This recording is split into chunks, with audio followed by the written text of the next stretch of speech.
It's Amanda. Hi. It's been really challenging to try to get this Bible Q&A up. I don't know why, but the last time we were on, for whatever reason, it wouldn't connect, and here we are. So, hopefully, everything is okay with the channel. Are we on the right one? I hope I'm on the right one. I hope we're here and everything's going okay. Satan is working hard today. That's all I've got to say about that. It's just been crazy, and it is only through sheer determination that we are actually here and live tonight. So praise the Lord that we're here and we have the opportunity to be here, and hopefully everything works out just fine. So,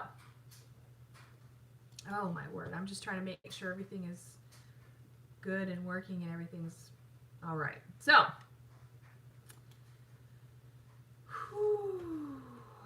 right, I will deal with that in a second. I'm just making sure everything on the computer is working. Thanks for hanging out with us, you guys that are popping in. Okay, so it's been a crazy busy day, and I was really late getting my grocery haul done, and then we didn't have much sleep last night, and because we didn't have much sleep last night, I came grocery shopping and I just fell asleep. And Rick stayed up and like took care of the groceries and did everything. And since we woke up, we had to run and do a couple of things. It's just been great. We talked to Ricky. So he called. I was gonna go live not too long ago, but then Ricky called, which I'm gonna give you an update on that. And it's just been nuts. But Rick is going to go to sleep because he's got to get some sleep. He's exhausted. And Brianna has kindly offered to join us for our Bible Q&A tonight, so you get the opportunity to talk to her about some Bible things if you're inclined to. I told her she doesn't have to I talk. look like a tomato. She's freshly showered. She's just fresh. You get fresh Brianna. So we're gonna talk about the topics that we had on plan. But if you guys have something you want to ask Brianna, she said sun-kissed. If you have anything you want to talk to Brianna about, you most certainly can, Bible related. And that's that. So I'm going to give you a quick Ricky update, and then we will talk about everything else. So I talked to Ricky today. His first campers came in the cabin yesterday. And if you don't know, Ricky is my youngest son, and he is working at a Christian camp for the summer in Wisconsin. And so he got his first campers yesterday, and it's a special kind of inner city ministry where they actually bring the kids they go out and get kids from the inner city to come in and go to the camp, and they don't charge them anything. They actually just bring them in and give them, 3 days. It's a short 3-day camp, but they bring them in, and they can go to the camp for free, and they just try to encourage them and let them have fun and all of that stuff. So Ricky said Ricky had the only cabin of boys with only 2 counselors, which is significant because they said this every single year. These are boys 8 to 12, and they said every year they have to call the police. Every year, it's because it's just a kind of a rough group of young men sometimes. But so anyway, so Ricky was really kind of nervous about the week going up, and Ricky's the only one with 2 counselors. They normally have 3 counselors in a cabin, but they were short one, and they felt confident that Ricky could handle it, so they gave him a secondary counselor. And so he has this cabin full of kids, and he's just, I don't even know what to say about him. So happy. But he said he had a rough night last night. He only got like 2 hours sleep because one of the kids had an asthma attack overnight, and so he had to go take him to the nurse and take care of everything, which Ricky has allergy-induced asthma, has had to have breathing treatments and stuff. So he's familiar with it, but it was still, having a child in his care, it was a lot of stress. And so he had to handle that. And then he said another child woke him up after he'd gone back and tried to go to sleep, and he was scared. And the poor boy, he was like, "Can I sleep in your bed?" And Ricky was like, "No." but you go back to your bed, and I'm right, because they have kind of a attached area where the counselors are, but the boys are in a space. And so he's like, just go back into your bed, and we're right here, and you don't have to worry, and everything will be fine, and I'll pray with you. And so it was a lot for his first night being responsible. I'm sure. But he handled it, and so he called tonight because he actually led two of the boys to the Lord. So we just wanted to praise the Lord for that. That so far, and I am not normally like super emotional when I tell those things, but just to be warned, I'm like really hormonal right now because I'm crying at the drop of a hat. So, but that's the kind of thing that really fills your heart.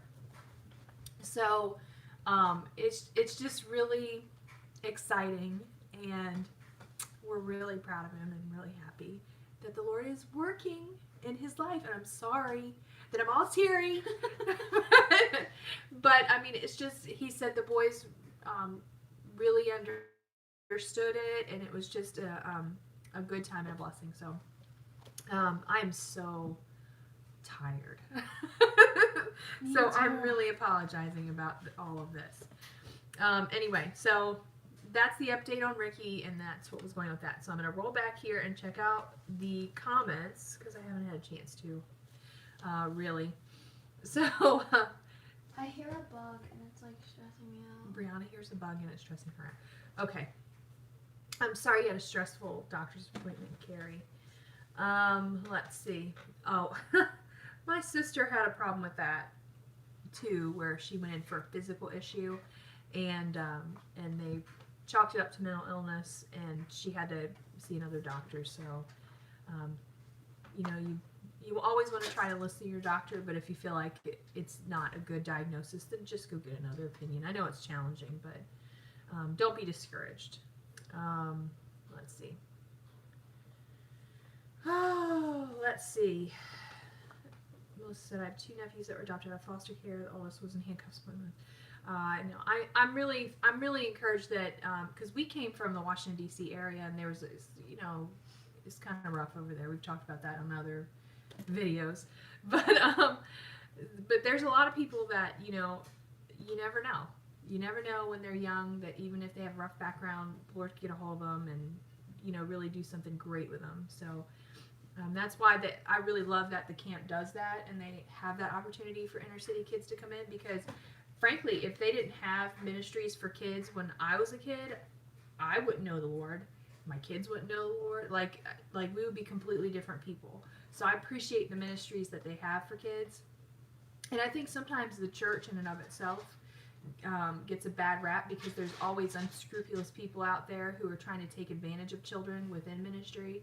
And it's a shame, because there's so many good people that really just want to help them. But it's like, it's the same thing like your kids, with Little League ball teams. Anytime you have children, there's always people that are there that are going to take advantage.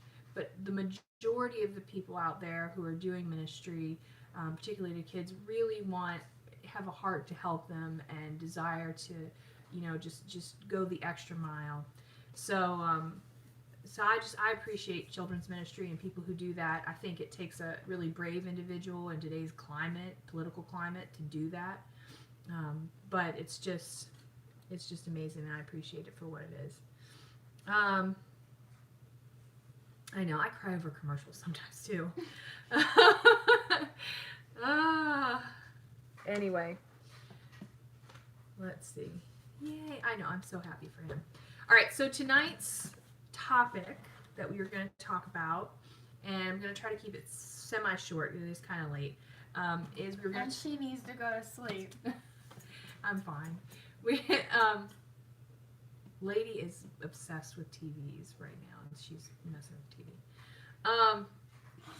Our topic is forgiveness, friendship, or topics. Forgiveness, friendship, and not being a doormat.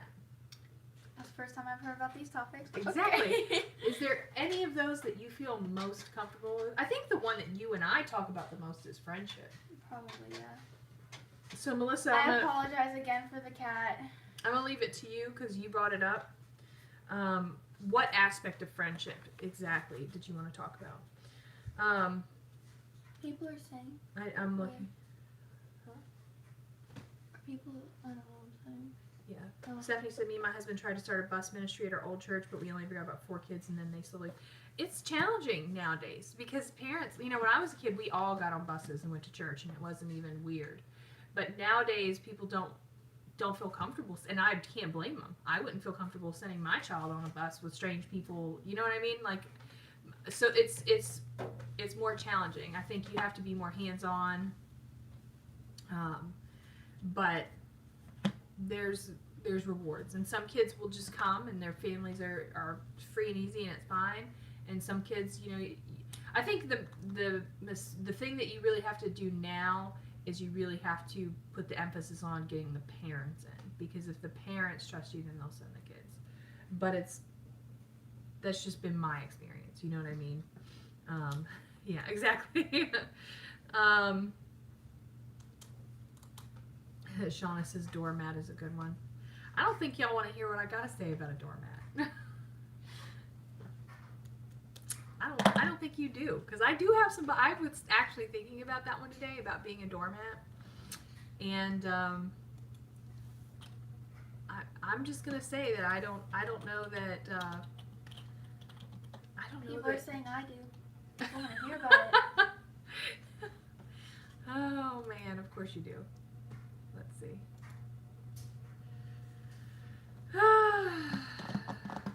Oh, so it's all related. She said, I've had fallouts with friends who drifted back into my life, and I'm open to friendship, but sometimes I wonder if I'm being a sucker. Girl, you're my friend. Like, really my friend. Okay. So I'm guessing with the whole idea of wonder if I'm being a sucker to let them back in as far as friendship. Oh, look, it's Shepherd Groves. Then, so this idea that you're wondering if you let them back in, if you're being a sucker, that's the kind of doormat thing you're talking about, right? All right. I'm going to start with the doormat verses that I had in mind. I'm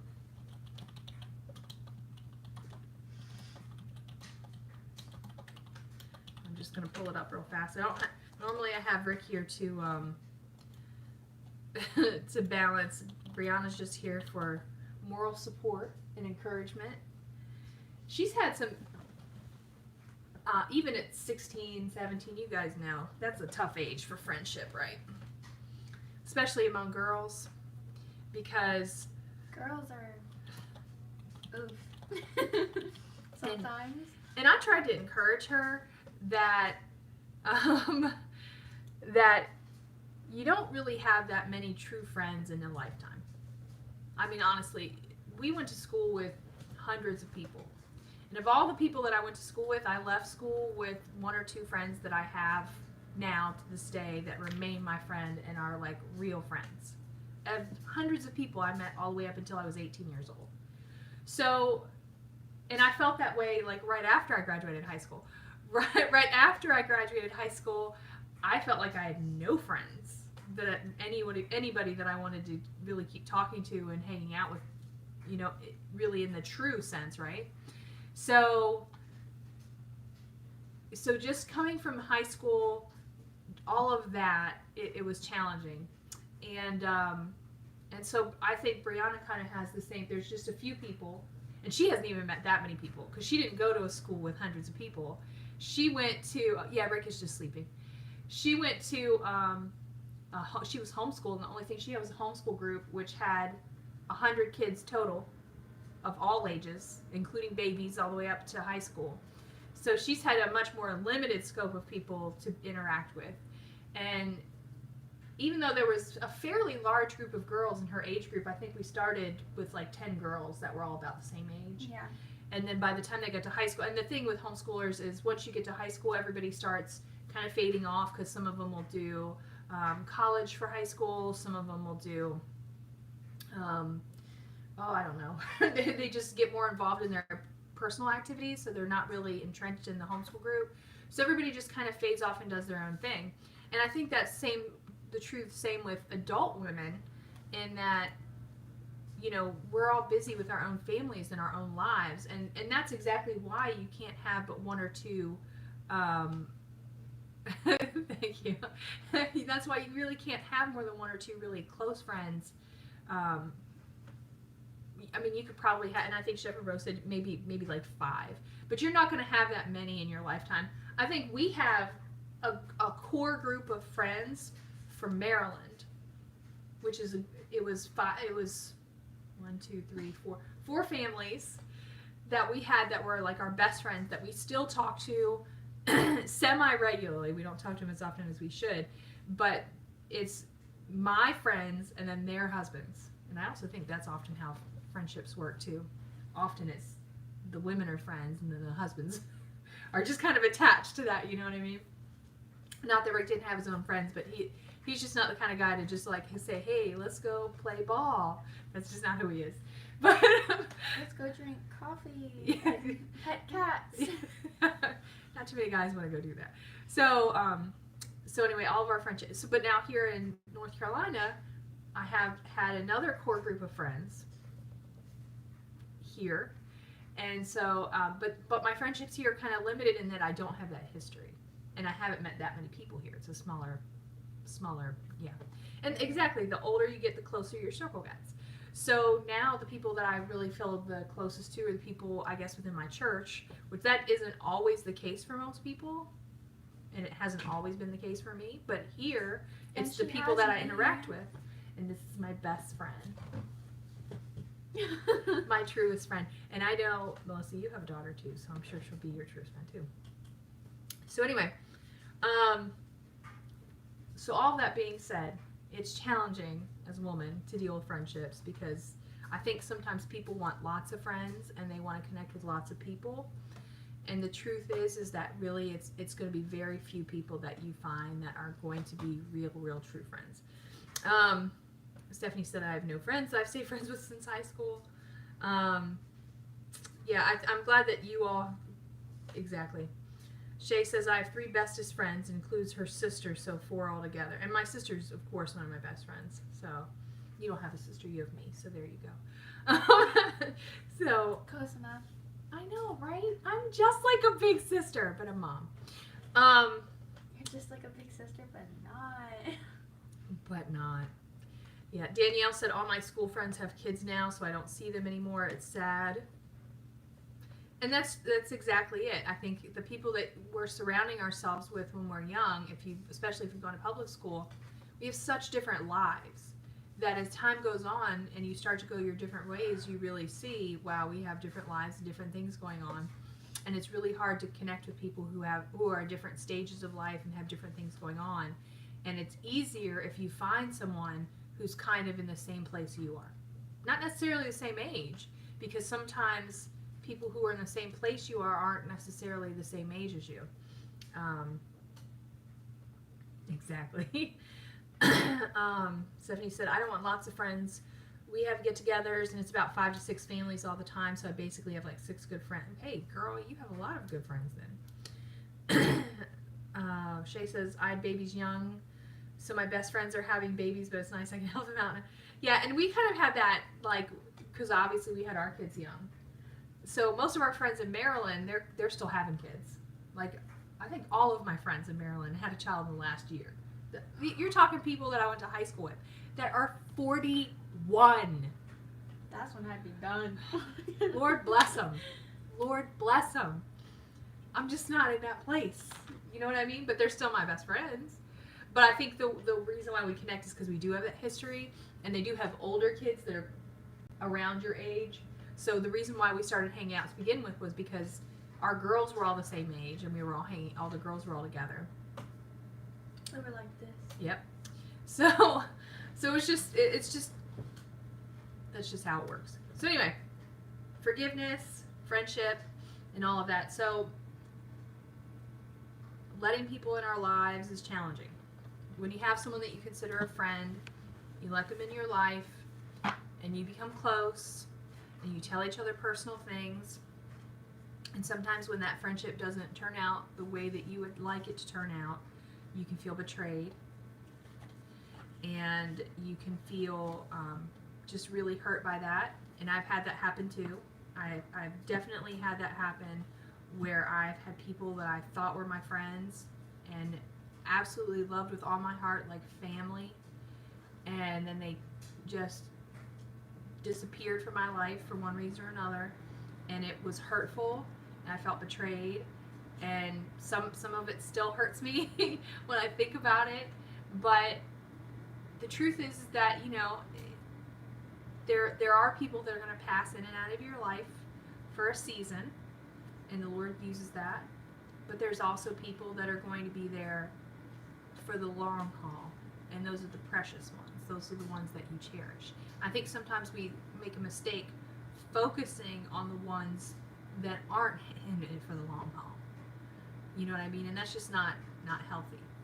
But in terms of people that have already turned their back on you and walked away, and you've already seen their character and seen the things that they do, I guess the question is whether or not you should let them back into your life. And that's the whole idea of forgiveness. That's the whole idea of friendship and not being a doormat. So I think the first thing you would have to ask yourself is the circumstances that your friendship fell away. Was there a misunderstanding? Is there something that can be resolved? Because if it is, then by all means you should resolve that. I think biblically speaking, we're told often that if we have a problem with our brother, to go with him and solve it. You know, go with him and make it right. Go with him and repent, forgive, over and over again. So there's definitely some things that we need to examine and determine if this is something that we can get past and overlook with ease. And if we can, then we can. You know what I mean? But sometimes people get really worked up about things that are really little things, and that's why you have to reflect within yourself. Is this really a little thing? Were they doing something hurtful to me, or were they going through something challenging at that time, and they just couldn't handle even friendship? Which I know sounds silly, but sometimes you get so caught up in things that are happening in your own family, in your own life, and your friendship becomes challenging. I know, bringing back to Brianna, Brianna had one friend, and her father passed away. And they were really close. And for a while, they had a lot of things in common, but as they've gotten older, they've gotten different interests. You know what I mean? So I don't think, you know, in a circumstance like that, if everybody's just kind of doing their own interests, and then later in life you reconnect, you know, she might have been hurt by the falling away or whatever, but nobody was intentionally hurting anyone. If they come back into your life and you want to repair it, even if you were still hurt, then you can work that out. That's not such a big deal. But if you're talking about someone who has intentionally hurt you, and I think you have to also consider whether or not they are Christians, which I know sounds kind of I don't know, prideful and arrogant, I guess. But I mean it in the best possible way. Because sometimes we connect ourselves with people who we have no business connecting ourselves with. You know what I mean? There are some people that we've attached our heart to, and we should not have attached our heart to those people to begin with. And then when we see the evidence that we should have not have connected our hearts to them to begin with, because maybe they, you know, I think a lot of times I'm the kind of person I always want to see the best in people, always. And I want to give them the benefit of the doubt every single time. My husband's the opposite of that. But I am like, I always want to give people the benefit of the doubt. So I would probably tend toward that doormat scenario. But this whole, I totally lost my train of thought there for a second. I'm very tired. I'm sorry. So we were talking about forgiveness and people coming in and out of your life and making good choices. And sometimes people intentionally show you, I want to give them the benefit of the doubt, and I want to believe that they're a good person, and I want to believe that if they are a Christian, that they're trying to make good choices, or if they claim to be a Christian, let's put it that way. If they claim to be a Christian, that they are really interested in following the Lord, and they genuinely want to serve him with their life, and they want to make good choices, and they want to do good and be right. And the fact is, it's not always the case. Some people, number one, say they're a Christian, but they aren't. They just claim, oh yeah, I'm a Christian, but they really don't even know what that means. There's a lot of people who just kind of are part of that. Maybe they're conservative, but they're not really a Christian. You know what I mean? My husband has family members that claim to be part of the Catholic Church. They're not actually part of a Catholic Church at all. They just, their family was Catholic, so they claim to be Catholic, and they'll claim to be Christian as well, because in their mind, Catholic and Christian is the same thing. So, but they really don't actually have any faith or belief in any kind of religious faith at all. So what I'm saying is, there are people that are going to say, oh, hey, my family went to the Lutheran church, or my family went to this church. I'm not talking about different churches in particular right now. I'm just saying there's people who claim to be Christians, and they really aren't. And sometimes my first instinct is, someone says they're a Christian, and I just want to be like, oh, yeah, sister, good. And then like, I want to give my whole heart to them, because that's the kind of person I am. I just love people. But then through their behavior, you see that they're not. And so then this is my problem. I've already given my heart to them. I've already said that this person's going to be my best friend ever. And then when things happen and it falls apart, you really have to step back and see the reality of the situation. Was it something simple, or is it, I wanted to believe they were something more than they actually were? Maybe I was intentionally misled, maybe I wasn't. But you have to make those decisions and interpret the situation in and of yourself. So, number one, they could just be saying they're a Christian and they're not. Number two, they could be someone who is a Christian, but is just in a time of struggle. And I'm often willing to overlook a struggle time. I understand. We all get through periods of time as Christians where things get hard, and you might just be a jerk. You know what I mean? I mean, honestly, we all have hard times where we make mistakes and treat people wrong and do things, and then we feel bad about it, and we might actually genuinely really want to apologize and make things right, and just man, I can't believe I acted like that. So everybody has that, and I think you have to look at people with the heart that, it could be you. Almost every time. And, I know I want to make sure I'm giving you some Bibles. Let me just go to Matthew real fast, because that just makes me think of the Sermon on the Mount, where he talks about forgiving people. And let me just get to the verse here, and I want to make sure I'm giving you the truth and the good stuff, right? So, first part of the Sermon on the Mount I'm going to tell you is from Matthew 5, and it talks about anger and reconciliation. Verse 21, it says, sorry, I clicked the wrong button there.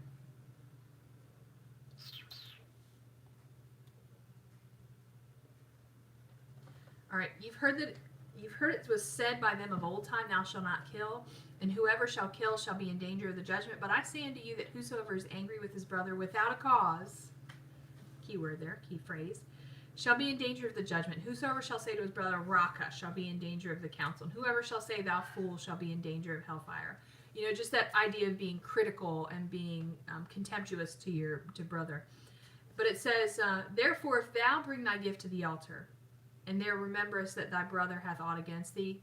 If you're really wanting to go serve the Lord, and you remember that you've got this issue with this person, leave there thy gift before the altar, and go thy way, and be reconciled to thy brother, and then come and offer thy gift.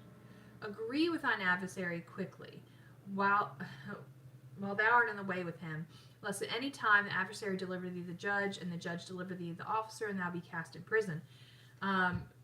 So all of this to say, the goal is, especially if you're going to do any kind of ministry sort of thing, that if you have this idea that you really want to come before the Lord and serve him and love him, you have to recognize that you have to get yourself together. You have to be right with people.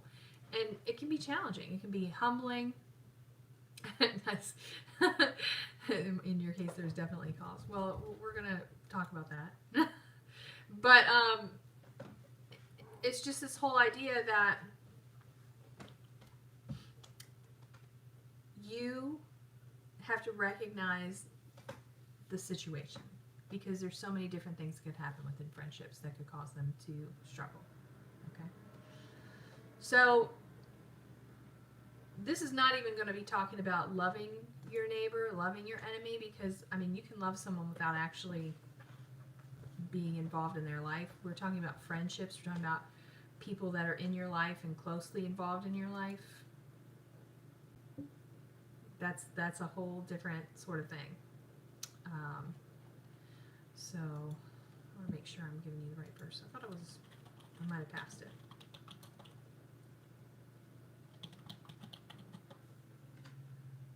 Okay. And obviously in the Lord's Prayer, oh, there is that one verse I wanted to talk about too. In the Lord's Prayer, there's also the whole thing that says, forgive our debtors as we forgive those who... I'm sorry, I'm looking at verses at the same time as I'm talking. I can only think of it in the common way. Forgive our trespasses as we forgive those who trespass against us, right? Exactly. Thank you. Yes, that's exactly right. Loving people and endorsing them aren't correlated. So yeah, that's exactly what I'm saying. All right, so one of the first verses I make my kids memorize is Ephesians 4:32. Can you quote it? And be kind one to another. Can you do it without looking?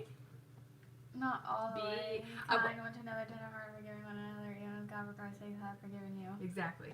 When they are little, it's like the first one. And I will start, if they are fussing with one another, the kids are fussing with one another. She makes us repeat that. I do make them repeat it. I will literally look at them and I will say, be ye. And then I make them say it. I'm like, go ahead, be ye. And they say, be kind one to another, tenderhearted, forgiving one another, even as God for Christ's sake hath forgiven you. And I think that's the key. You know, sometimes we do have to forgive other people because they've just had situations where they have wronged you. And you have to look at that situation openly and honestly and say, you know what?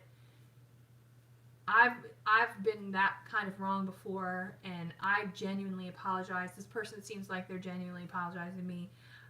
I'm going to, forgive them and let it go, because it's that whole idea of being kind and tenderhearted and forgiving one another, because we have to have compassion on other people. There have been people, even recently, who have in some ways wronged us, and Rick sometimes, he tends towards anger. In that regard, like his first was, I can't believe you've insulted my family. I'm so angry. And my first response is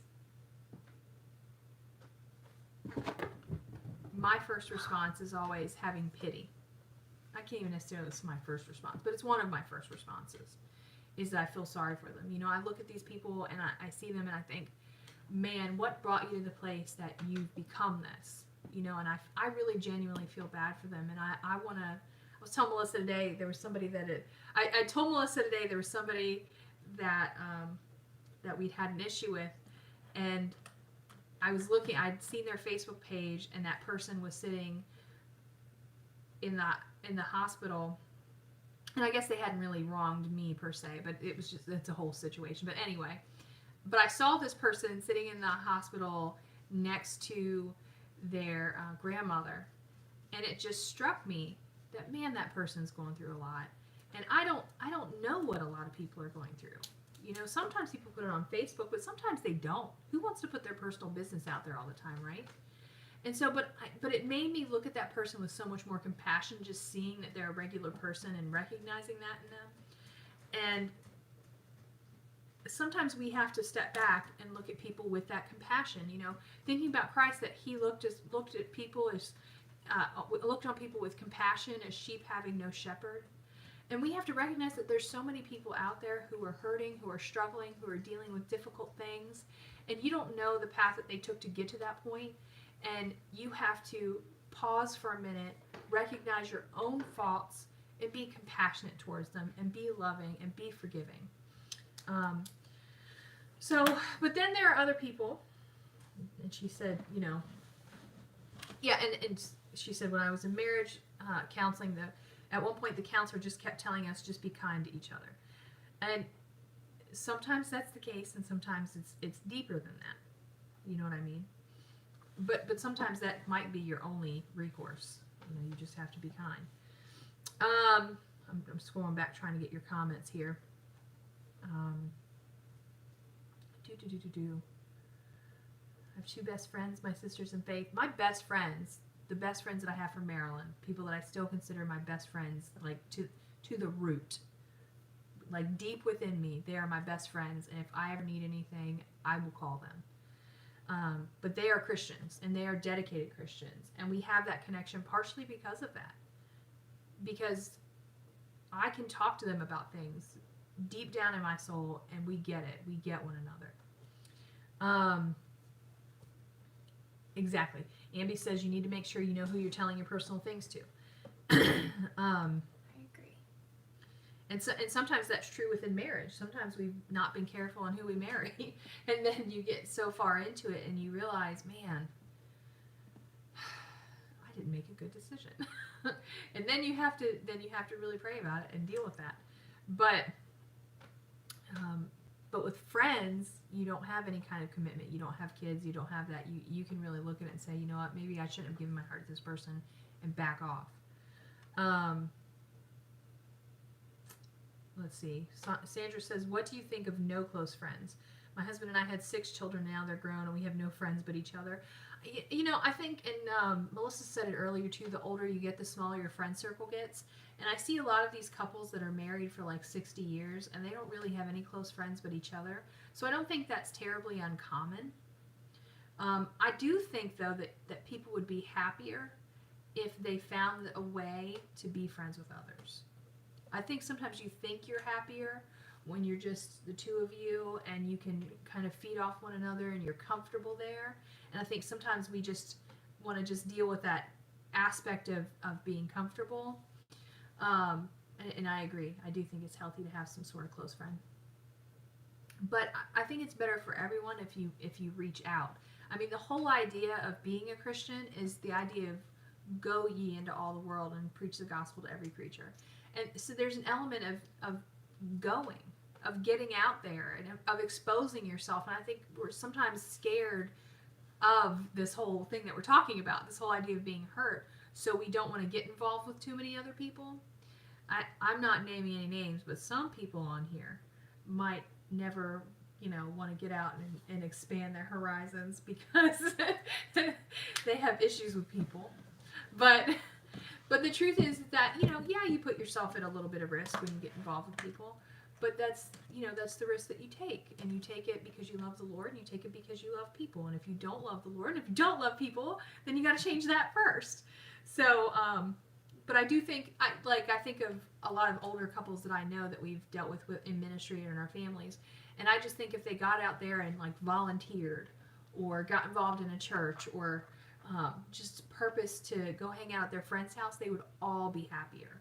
All of them. My grandmother lives in a community. She lives in one of those, it's not a nursing home community or anything. It's just one of those communities, like 55 plus communities. And they have a community center. And my grandmother used to live out in the country in a big house by herself. And then she sold that house and moved to this 55 plus community. Yeah, exactly. And my grandmother's a wonderful person. She was content out in the country by herself. But I know the difference now that she's in this community and she's interactive, and she'll go to the grocery store with some ladies and do some things. She's so much happier. And I know that as a couple you can really kind of get in your own little world, but I really think they're much happier if you expand your horizons and get involved with people. You don't have to be close friends with everybody, but it's good to have people that you're involved with and around on a regular basis. Shauna, I totally understand that. She says, my mom and I are close except for our views on religion. That's a knot in our relationship, but we still love each other. And I really like how you put that. I really like how you put that. That's a knot in our relationship, but we still love each other. That is sometimes how we deal with it. Sometimes people, Rick and I had this discussion multiple times because he's the kind of person that you get a knot in your relationship and he's like, we're done. I don't want anything to do with that person anymore. He's like, I'm done. I don't want that anymore. And that's why we're married, because we balance each other out. Because my first instinct is always, we can work this out. Everything will be fine. And sometimes it's not the case. So he really helps me to not get involved with everybody, and I help him to find some measure of involvement. Does that make sense? But I like the idea of what you're saying. There's a knot in our relationship, but we still love each other. Because I think that's what happens with everyone. There is no one that you're going to be friends with ever. Not even your spouse. That there's not going to come a time when you don't have a knot in your relationship. And you've got to put the effort in and untangle that. Or sometimes just understand that that knot is there for a time and just be patient with the people and their relationship and not give up on it. So it just depends. And obviously if it's your mom, there you go. But I really like how you put that. Shauna's such a gracious lady. Let's see. I'm trying to read your comments. She said she had a friend that she was a Christian, but she was able to do things that she wasn't. Her parents are very strict. So yeah, that's going to be a knot. That's going to be a challenge. Lynn says, I have only one person in my life now that's more than a casual acquaintance, but not even a good friend. I lost 2 friends 4 years ago that were supposedly good friends, in excess of 40 years, but we're not. Yeah, and that happens. I mean, really, honestly, it does. But that just is an encouragement to get out and make more friends, because there's probably other people out there who are feeling lonely. There's just an epidemic of loneliness in our country. People just don't connect. Let's see. Stephanie says, I forgive them. Get your side. Be civil with them. Don't open your doors back. That's how I would. Okay, I don't know. I cannot read this from here. I'm sorry. I've got so many comments here. I'm trying to get caught up. Here we go. Melissa said, years ago I read a book by Shane Claiborne that stressed no one is beyond redemption. Jesus is relentlessly pursuing the worst of the worst. And that's true, but that doesn't mean that we have to let everyone in our lives. We do have to encourage everyone in the Lord, but not everyone has to be our friend. And I have stressed this to the kids, that we have to be friendly with everyone, but we don't have to be friends with everyone. Friendly, but not friends. That whole idea of a friend should be something special. Something that is just for a select few. No. Lady loves to play with plastic. Lady in plastic. Let's see. I try not to get personal on Facebook just because I know certain people have too many opinions. That's true. Just because they're your friend on Facebook, I think that might have changed people's perspective of what a friend is. Because a friend is not someone that you follow their page on Facebook. You know, a friend is someone who you are very close to and you have a very personal relationship with. But a friend is not someone you follow on Facebook. I feel like I want to put that on a wall or something somewhere. Because I honestly, I think it's given, especially young people, some confusion in terms of what a friend is. They think that everybody that's on their friends list is their friend. They're not all your friends. They're not all your friends. They're not. I only have like 2 really good close friends. I know. And I love them very much. Oh, man. Melissa says, I've learned only to vent to certain people. I might gripe about someone and tick my friends off. I forgive that person in time, but then your friend doesn't forget. Yes, exactly. 9 years ago, while living in Tennessee, I posted my distress on Facebook. I think when Facebook has kind of been a learning curve for people. I know when you start social media, a lot of times people kind of see it as a release and they want to just put everything out there. Don't do that. I know, but now that we've had Facebook for so many years, we all know. I think if you've had social media any amount of time, you know that's not what that's for. And some people are like, yeah, I don't want to have everything on there just be positive and happy because it's like fake. And I'm like, but then you also have to understand, but you don't want to fill people's lives with negativity either. You know, if you have something that's a issue that you want to vent about, that's something you really should vent to the Lord about. You don't even need to throw all that venom on your friends or your family members, because that's not going to solve the problem or help anything. If you want to vent, you really got to talk to the Lord. So, but if anyone else, then you're going to talk to your closest friends or your family members who will understand. So, Shania said, am I seeing your comments? I am, but I haven't scrolled all the way down yet, babe. So, because I actually just got your comment. My sisters always complain about people being in their lives. I tell them to stop posting everything that's true. Fellowship is important. I've had amazing talks with small group of ladies before and left there changed. Exactly. Let's see. Patty Jane says, I live in the country and I have a hard time making friends. I have some friends at church, but I only see them once a week and for a short time. You know, maybe our expectations are too high sometimes because, you know, a friend isn't someone who you're going to see every day. Most of us don't see our friends every day. We might see them or talk to them once a week, once every 2 weeks, once a month. My best friends in Maryland, because we live in different states, I might talk to them once every few months. They are still my best friends. There's no question about it. I mean, I have to purpose to talk to my mom and dad, you know, once every 2 weeks. So that's my parents, who I love, who I'm dedicated to. My sister, who I love, who is one of my best friends in the whole wide world. I don't talk to her even once a week necessarily all the time.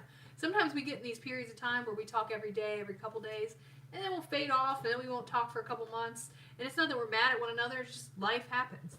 So in terms of friends, I mean, the closeness of your friendship isn't what makes it important isn't how often you see one another. It's what's in your heart that's connected you to, and if that connection is still there. Let's see. Amy says, I'm not married, have no kids, I have no close friends or any friends really, but we're talking about friends as people that you talk to often and hang out with regularly, or just people, yeah. No, exactly. Not people you talk to and hang out with regularly. They're people who you're really connected to, who you have, I don't even know how to describe exactly what a friend is. And that it's someone that you can trust. Someone that you can trust with your heart. Someone that would be secondary to your spouse, but similar in the level of trust that you would give them. And just not have any of those feelings that are specifically for your spouse. Do you know what I'm saying?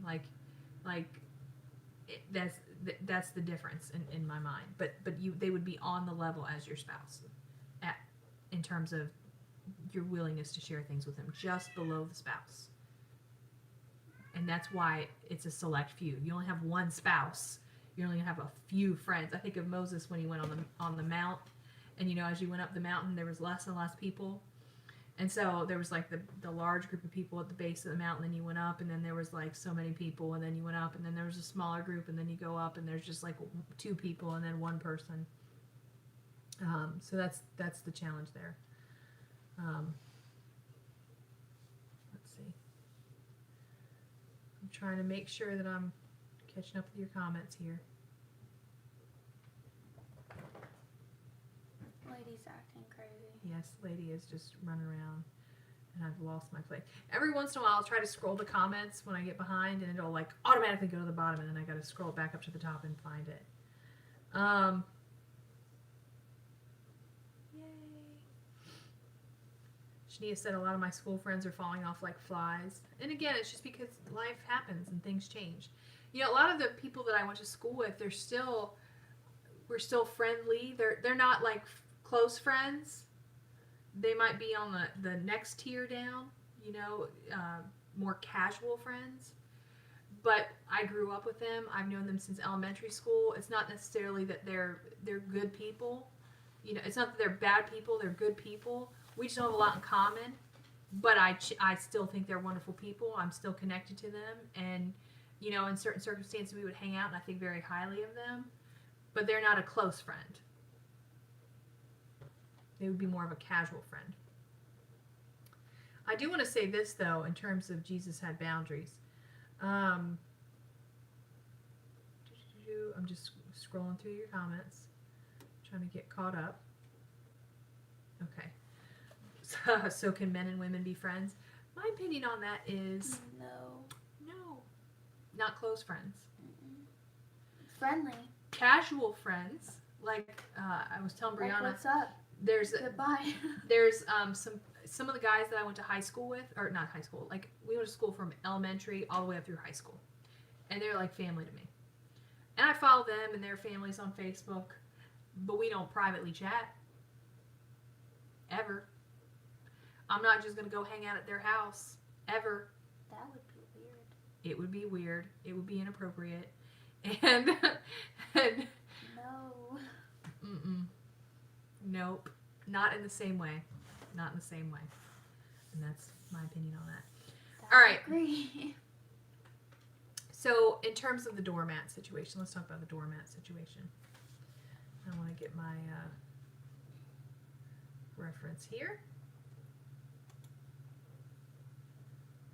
I can get everything to pull up.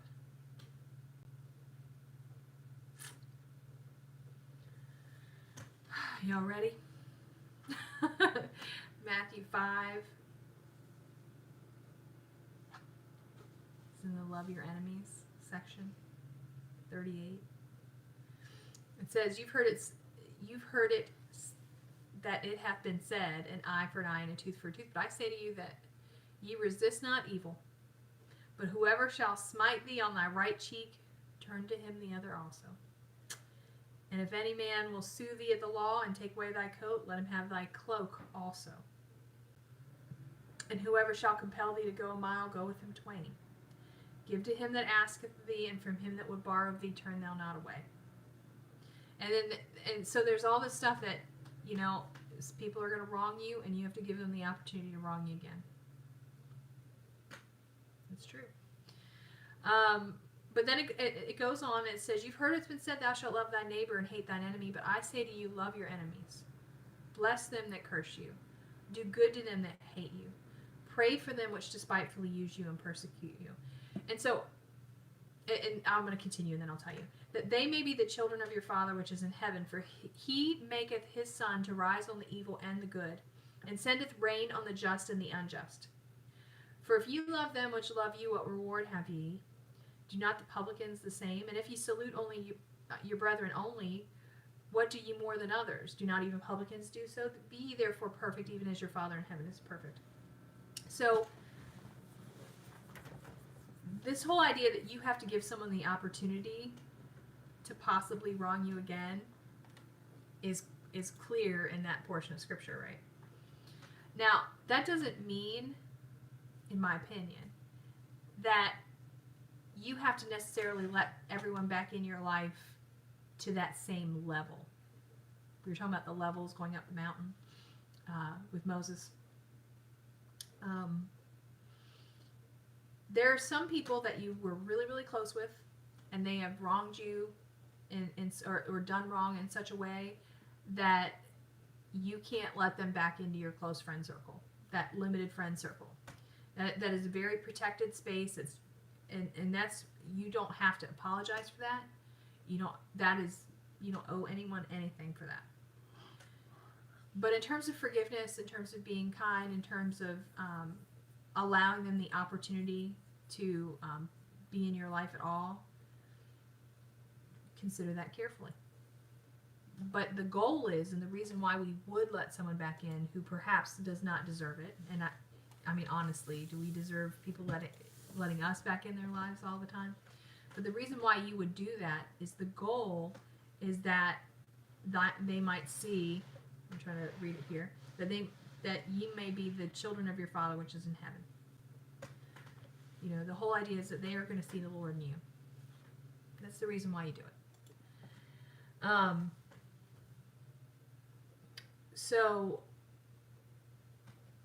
there is also biblical precedence in that Christ kept Judas with him.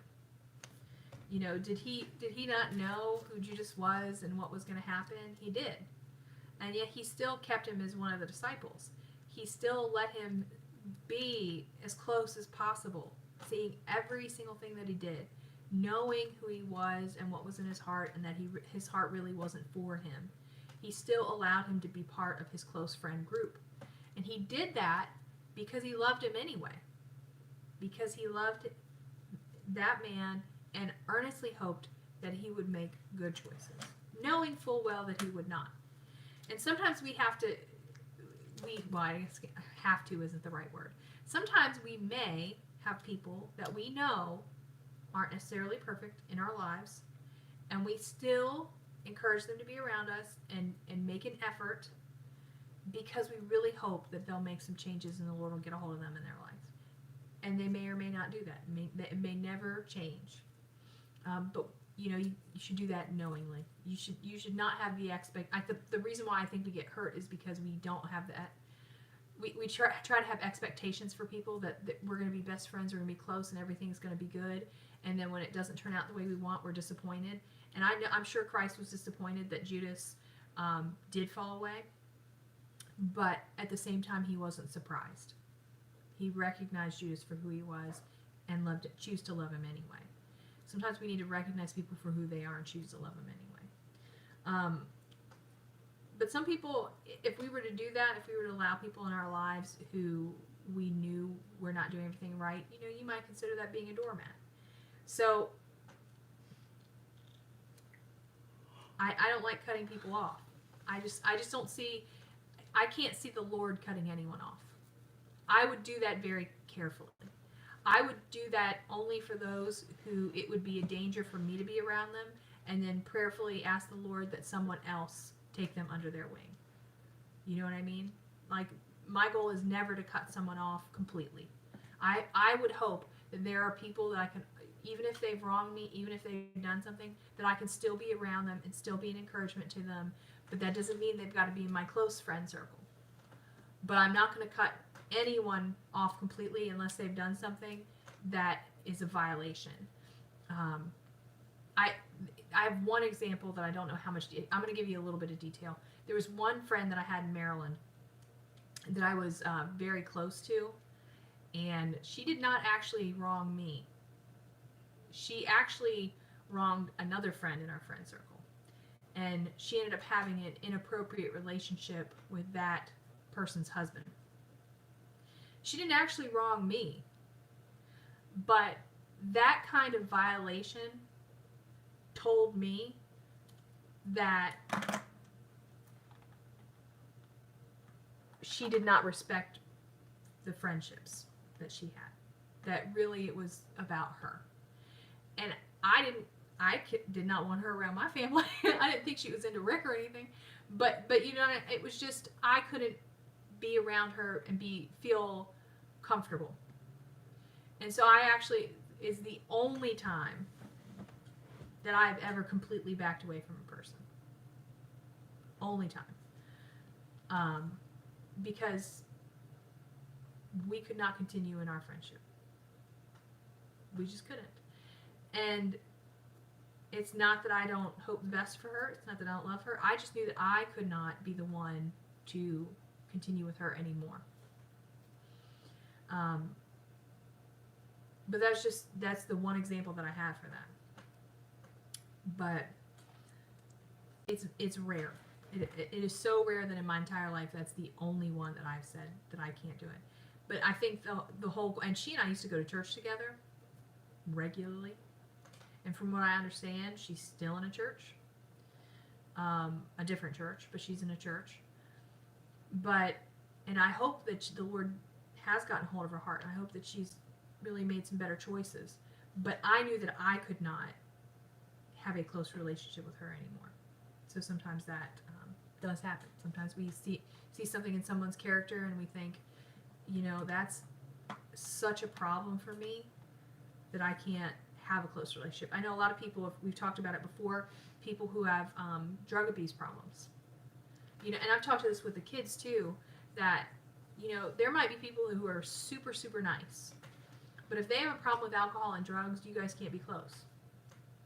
You can't be good friends with people who are out there drinking and smoking and doing drugs and thinking that you're going to have a close relationship, because people with substance abuse problems, and we know this, we've done a lot of ministry, we've had a lot in personal dealings with people with substance abuse problems, that ultimately, because they're controlled by the substance, that there is a limit to your friendship because they're controlled by something else. So we encourage them not to be close friends with people who have substance abuse issues. Melissa said, my daughter is a very close friend who's a boy. I know him well. He hangs out with me and the boy with her, but just not those two. Yeah.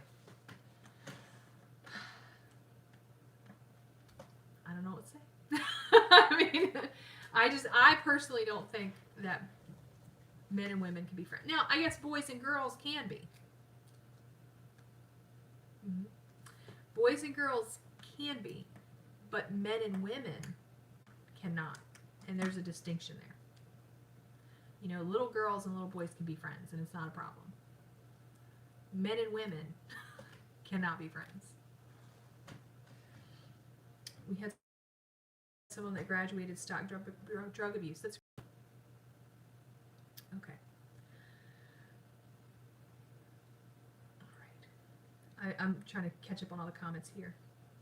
I have nothing else to say about friendship, forgiveness, and being a doormat, unless you guys have any other questions or thoughts on it. Do you have any thoughts on it? Anything you want to add? Any thoughts on friendship? Are you looking for close friends? I mean, sure. I'm content with who I have right now, but I'm not gonna push anybody away. Brianna is such an independent person. She's very different from me. Me and Ricky are like, we love everybody. We want to be around everybody. I mean, I love everybody. No, but not in the same way. I don't She's know. satisfied just to be an individual. So Brianna actually, I think, has a kind of a good take on it, in that she says she doesn't want to make bad friend choices. So rather than having bad friends, she's her own best friend. I think that's what she says. She's her own best friend. That sounds so pitiful. No, but I think sometimes people seek out friendships because they feel like they have to fill some kind of inadequate hole within themselves. And you don't have, I think it's healthy that you feel like you don't need someone to be your friend, but you would like to have friends and you would like to share some things with people and you'd like to go out and do fun things. I think it's a healthy way of looking at things.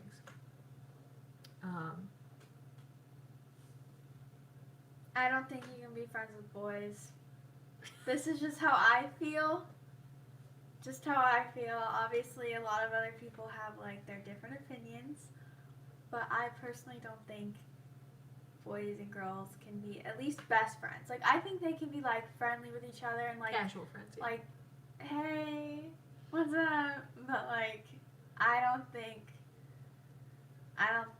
guys and girls can be best friends. Like girls and girls can be friends. I don't think guys and girls can be friends because it's just different. There's always gonna, especially at their age. And I feel like feelings will always happen. Exactly.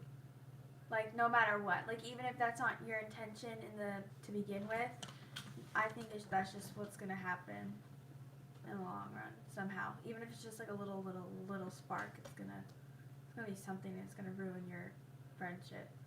So I think it's just best to be like, hey, what's up? And that's it. We had one young man in this house. There's lots of young men, so I won't be specific. who had a girl who was his friend, he thought. Or I guess I should say she thought. She was friends with him. But of course, his feelings got involved.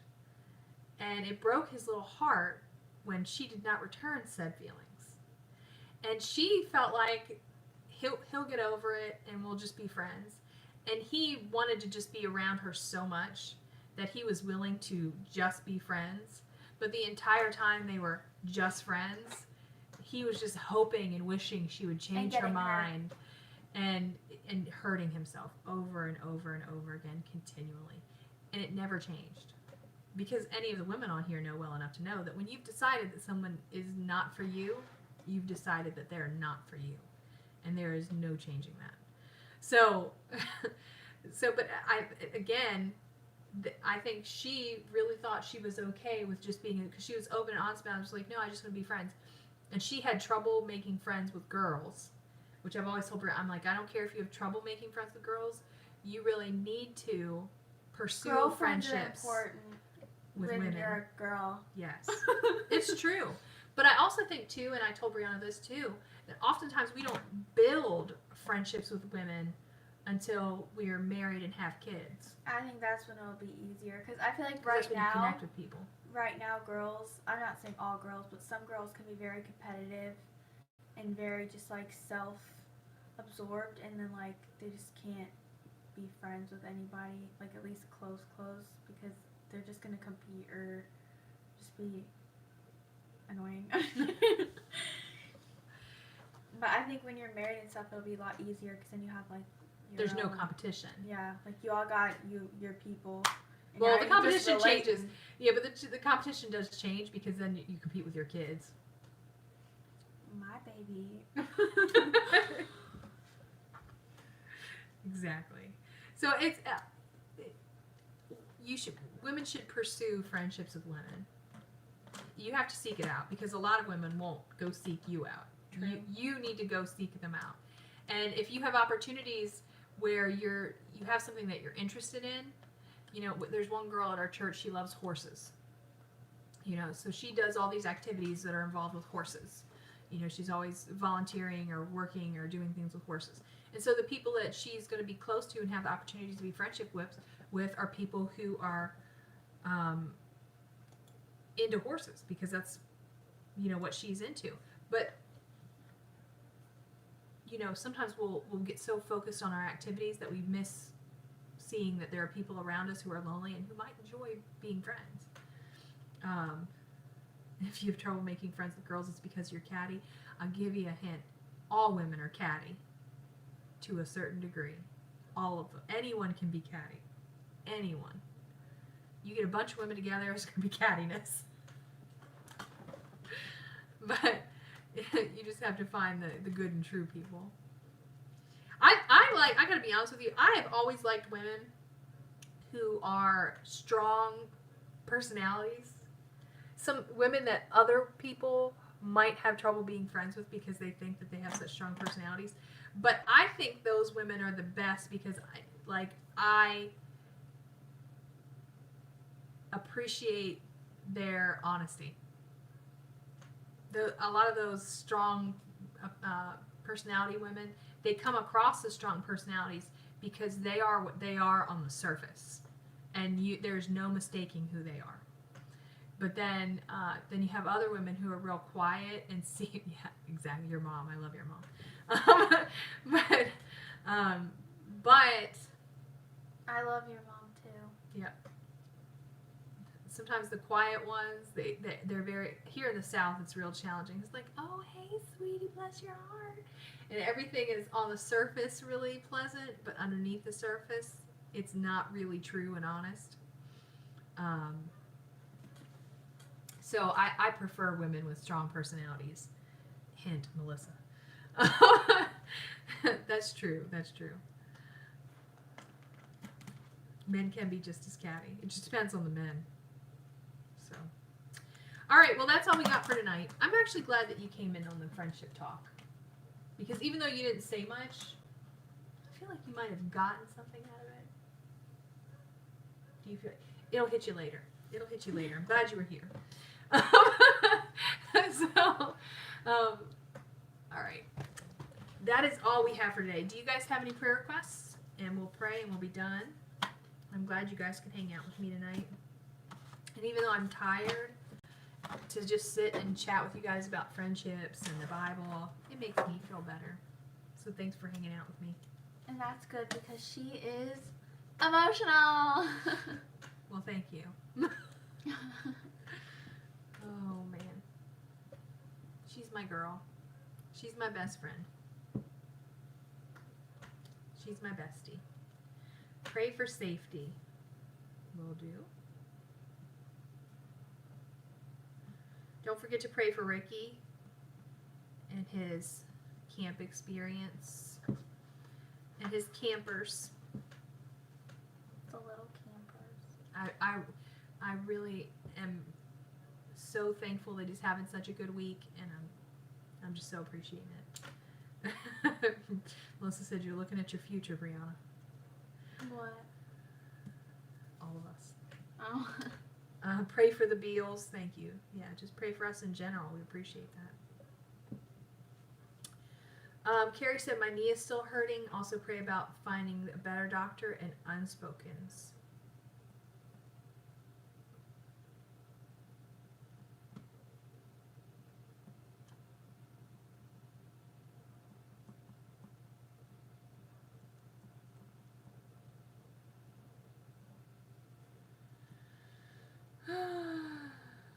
Shauna says, pray my health continues to be on the right track. Hey, Mama Jen, we are finishing up, lady, but if you have a prayer request, you let me know and we'll pray for you.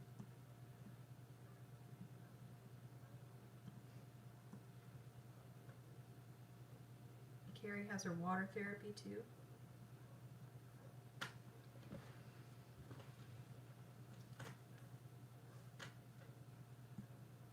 Noah's Ark had, her dad had a biopsy. So we'll pray for them.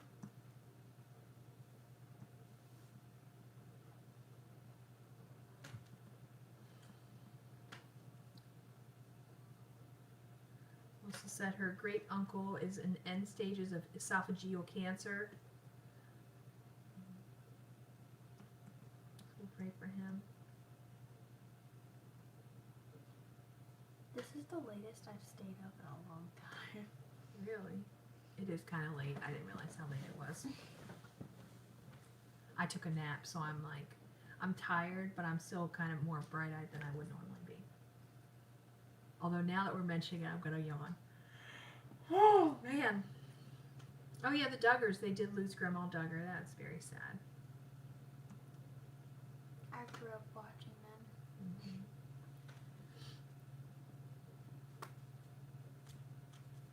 Lynn says, pray for my friend Barbara. They help her find housing and her memory problems.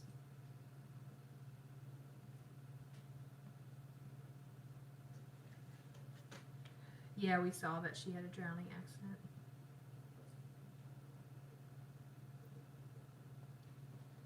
Pray for Sarah's cold.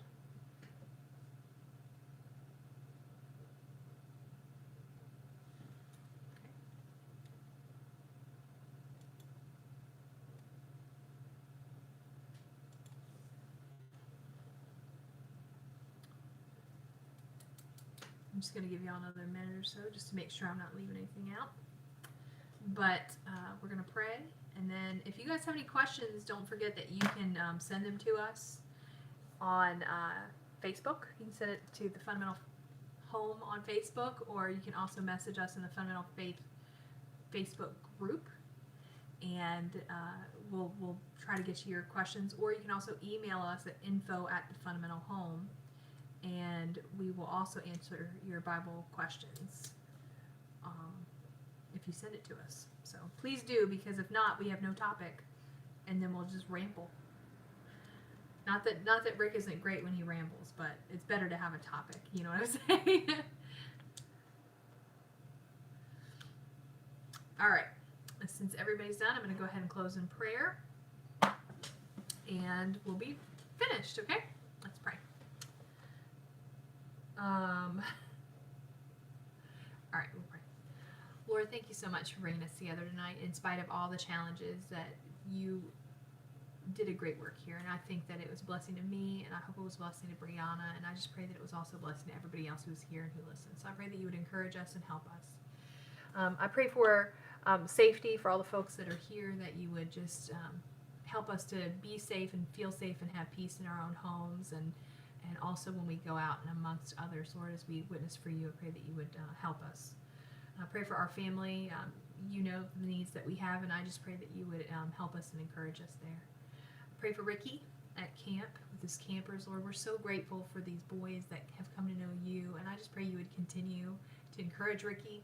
I pray that all of his campers, if they don't know you, they'll come to know you, and it'll be a wonderful time that really changes their lives and helps them to make a change in their future. So I just pray you help and bless every single one of them. I pray for Carrie's knee, that you help her to get better. I pray for her water therapy. Pray that she'd find a better doctor, and you'd help her in all of the unspokens, Lord, and any other unspokens that are out there tonight, that you would just deal with those circumstances that only you know. And pray for Shauna and her health, that you would help her to feel better. Pray for Noah's Ark's dad's biopsy, that everything goes well with that, and you give them wisdom on how to handle it. I pray for Melissa's uncle, who's in the final stages of cancer, Lord. I pray you'd give him grace and peace as he goes through this challenging time, and also for their family. Pray for the Duggars, Lord. Grandma, they have this loss of Grandma Duggar that was out of the blue. What a blessing that she was in terms of just how she took care of her family. I just pray that you would help her family to have peace at this time. Pray for Barbara, Lord, that she would find housing, that you would meet her needs physically and financially, and also that you would help her with her health in terms of her memory problems, that you would help her to recover that. And also Sarah's cold, that she would get over that. So, Lord, I just thank you once again for being with us and helping us. And we just pray you'll help us to return next week and continue to answer the questions that you feel that we should talk about. In Christ's name we pray. Amen. Okay. We are not denomination, we are Christians. Let's see. Oh, and I see these other requests, so you guys can make sure you pray for those. Let's see, we have the Jess Collifield family. She had a baby last week and had difficulties and passed away tonight, so definitely pray for her family. And also pray for pastor who lost their home during a tornado storm. So, yep, we're just Bible-based Christians. That's that. So, you guys have a wonderful night. Thanks for hanging out with us. We appreciate you. And hopefully, Lord